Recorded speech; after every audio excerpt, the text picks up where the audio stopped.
Boa noite a todos, a paz de Cristo, amada Igreja do Senhor. Eu me encontro aqui diante da Palavra de Deus e eu gostaria de compartilhar uma leitura textual que se encontra no Evangelho de Marcos, no capítulo 2, e eu vou discorrer sobre a vocação de Levi. Esse capítulo 2, se você ler aí na sua Bíblia, ele fala sobre o paralítico de Cafarnaum, fala sobre a vocação de Levi, fala também sobre o jejum e também Jesus é o Senhor do sábado. Estão inseridos nesse capítulo 2 todos esses tópicos. Nós vamos falar sobre a vocação de Levi para a nossa reflexão, meditação, inspiração, neste momento que Deus assim nos proporciona, não somente a mim, mas a todos. Fica aí a minha oração, que Deus fale ao seu coração. E eu sempre digo que nós somos apenas usados por Deus como instrumentos para levar a mensagem do Evangelho, do grande amor de Deus derramado ali na cruz por cada um de nós. Pois bem, a vocação de Levi. Eu vou ler apenas o versículo 13 e 14 e logo após nós estaremos trazendo assim algumas considerações para a minha vida, para a sua vida e para todos nós. Pois bem, diz assim o texto, fala sobre a vocação de Levi. E tornou a sair para o mar, e toda a multidão ia ter com ele, e ele os ensinava. E passando, viu Levi, filho de Alfeu, sentado na alfândega, e disse-lhe, segue-me, e levantando-se, o seguiu. Deus aplique a sua palavra lida aos nossos corações nesta noite, neste momento. E eu não sei que hora você vai ter a oportunidade de assistir esse vídeo, mas desde já fica aí a minha oração e que o Espírito Santo possa nos conduzir, falar ao seu coração, e você possa fazer a sua decisão ao lado do Senhor e Salvador Jesus Cristo. Você possa aceitá-lo como o único e eterno Salvador de sua vida. Pois bem,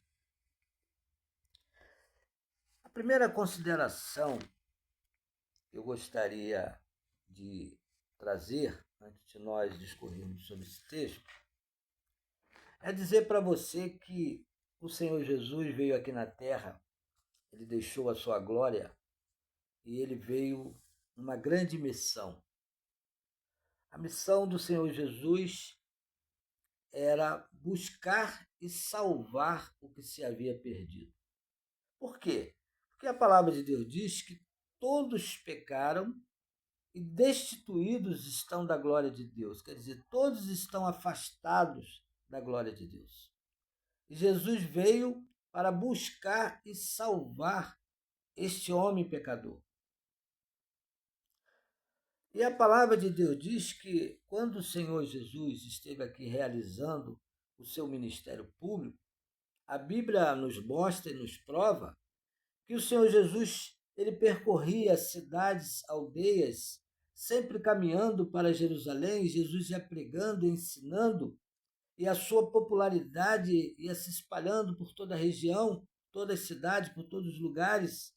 E diz a Bíblia que vinham pessoas de muito longe para estar com o Senhor Jesus, para ouvir a sua mensagem, para até mesmo conhecê-lo e presenciar com seus próprios olhos seus feitos, os seus milagres, os seus prodígios que ele realizava diante de toda a multidão.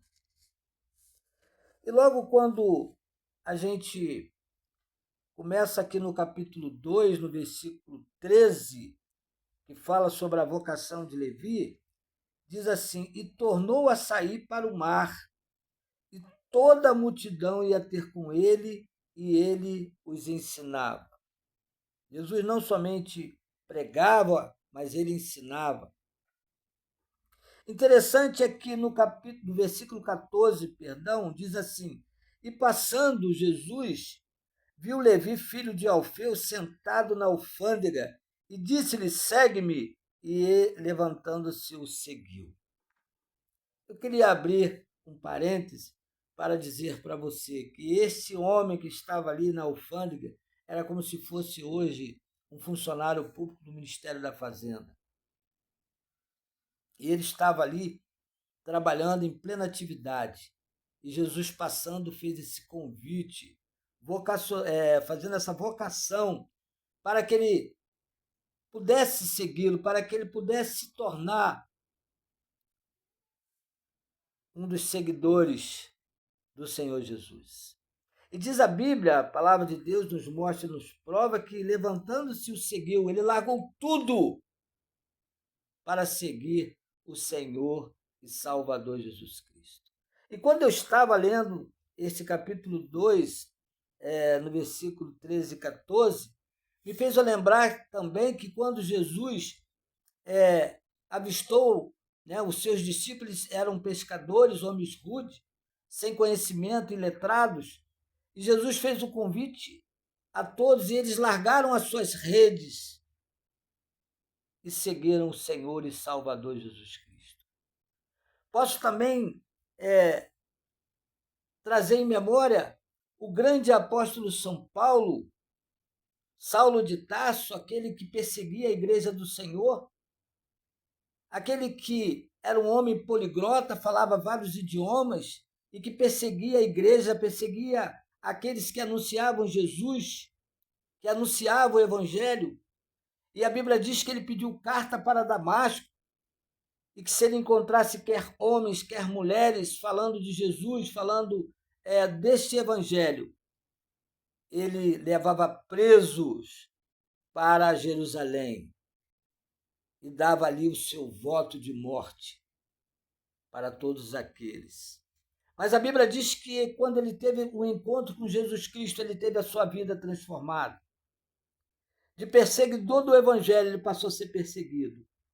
Ao ponto de uma das suas cartas, Saulo, ele dizer, porque eu trago em meu corpo as marcas do Senhor e Salvador Jesus Cristo, por amor ao Evangelho e ao Senhor Jesus. As marcas que estavam fixadas no corpo de Paulo eram marcas visíveis por amor ao Senhor Jesus e ao Evangelho. E ele teve um encontro com Jesus Cristo, largou tudo aquilo que ele tinha guardado e velava e zelava em seu coração, dos seus princípios, das suas tradições, daquilo que ele aprendera. Ele largou tudo por amor ao Senhor Jesus. E agora nós estamos aqui diante desse texto. Você pode ver aí mais adiante.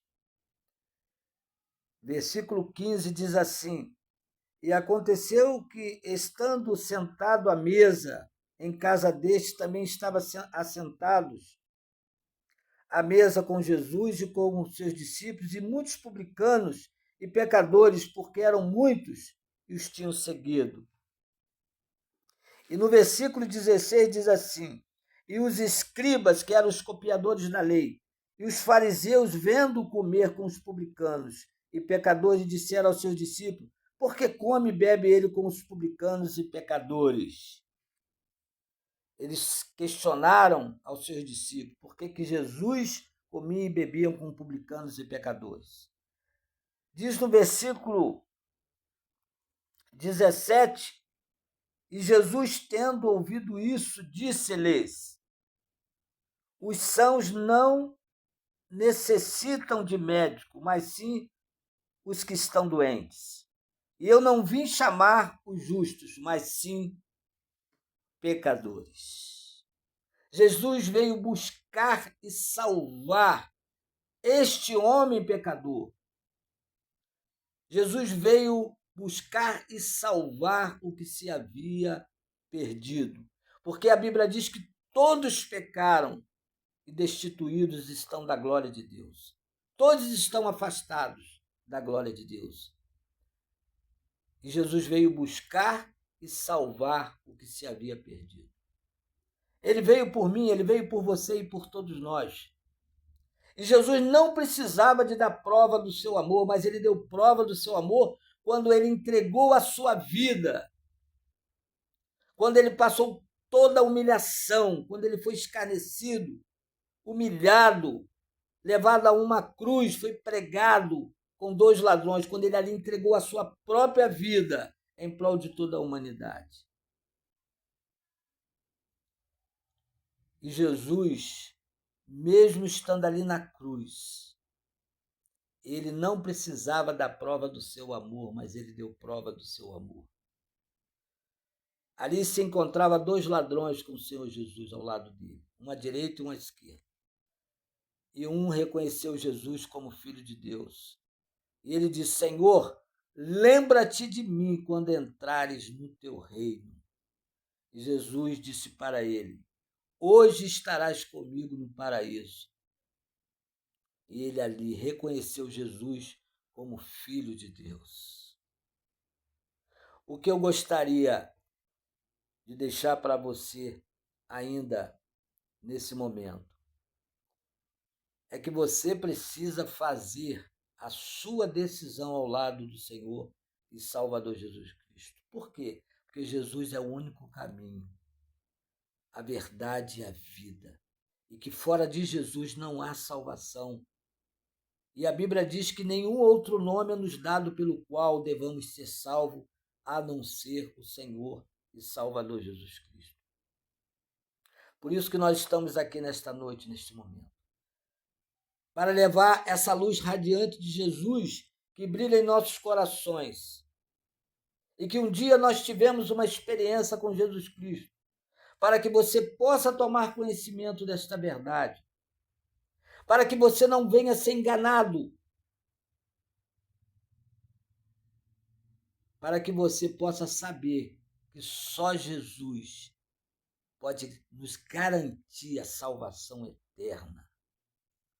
Ele veio, morreu na cruz, deixou a sua glória, pisou aqui nessa terra para nos restaurar, para nos salvar e colocar cada um de nós em perfeito juízo diante de Deus. Por isso que quando Jesus morreu na cruz, ele disse: está tudo consumado. A porta da salvação está aberta para todos. Todos são convidados. Por isso que a Bíblia diz assim: vinde a mim todos vós que estáis cansados e oprimidos, e eu vos aliviarei e encontrarei descanso para as vossas almas. A minha alma, a sua alma, a nossa alma precisa de descanso. No mundo tão conturbado que nós estamos vivendo, com tanta violência, com tanta descrença, quando muitos estão se afastando da palavra de Deus, muitos estão duvidando desta palavra, desse evangelho. Talvez você esteja decepcionado com isso, pelo que você tem visto e ouvido, mas saiba que Jesus nunca decepcionou ninguém e que ele veio a este mundo para buscar este homem pecador, esta mulher, porque a Bíblia nos diz que uma alma vale mais do que o mundo todo. E o homem, como a coroa da criação, ele tem um valor muito grande para o nosso Deus. Se você pegar uma alma e colocar numa balança, e colocar do outro lado da balança toda a riqueza desse mundo, a alma vai pesar muito mais. Porque uma alma vale mais do que o mundo todo. Por isso que a palavra de Deus diz assim: aquele que ganha a alma, sábio é. E nós estamos aqui para falar desse Jesus. Esse que nos garante a salvação eterna. Porque sabemos que a nossa vida aqui, ela é passageira. Nós entramos nesse mundo derrotado pelo pecado, mas podemos sair com a vitória. E a vitória é receber e crer nessa mensagem do Senhor Jesus e aceitá-lo como único e eterno Salvador. E Jesus continua convidando. Deus continua vocacionando. Como ele chamou Levi, que estava ali na alfândega, como se fosse hoje um funcionário do Ministério da Fazenda. Imagina, estatutário, um status nesse emprego. Ele largou tudo por amor ao Senhor e Salvador Jesus Cristo. E agora, nesse momento, Deus está também vocacionando você. Ele está lhe convidando. Jesus continua passando. No momento em que você ouve essa mensagem, no momento que você ouve falar de Jesus, ele também continua chamando e vocacionando para a sua seara, para que você se torne também um anunciador deste evangelho, deste verdadeiro evangelho que o mundo precisa ouvir. Por isso que a palavra de Deus, ide por todo o mundo e pregai o evangelho a toda criatura, a todas as pessoas, até os confins da terra. E Deus deixou, através de Jesus, esta ordem, este imperativo para a sua igreja e para todos aqueles que já tiveram verdadeiramente uma experiência real com o Senhor Jesus. Nós somos apenas instrumentos na mão de Deus. E nesta noite, neste momento, que o Espírito Santo de Deus possa convencê-lo, possa convencê-la do pecado, da justiça e do juízo. O Espírito Santo de Deus, ele veio para isso, para nos convencer do pecado, da justiça e do juízo. E veio também como sendo o Consolador, o nosso Consolador. É Ele que nos ensina, é Ele que vai dar continuidade, está dando continuidade à obra redentora do Senhor e Salvador Jesus Cristo. Que Deus abençoe você nesta noite, abençoe a sua família e a todos nós. Esta é a minha oração. Amém.